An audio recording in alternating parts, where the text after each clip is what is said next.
Hi, I'm Sergio Plaza. I'm the Executive Vice President of Business Operations, Strategy and Development at Allied Steel Buildings.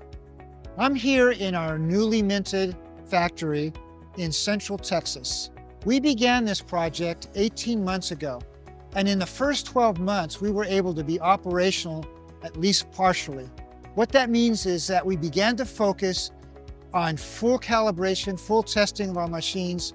This allowed us to hone our skill sets even further, to add to the ability that we have to have efficient, high quality production out of this facility.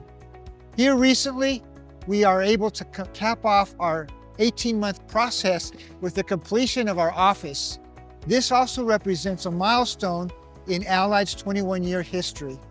It is now representing a shift where we had our centralized nerve center headquarters in South Florida, shifting it here now to Central Texas.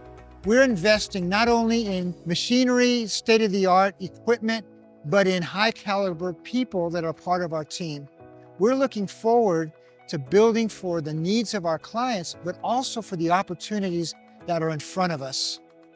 Join us as we continue to go forward, and we look forward also to how we can improve who we are in the industry and the impacts that we can have in our local communities.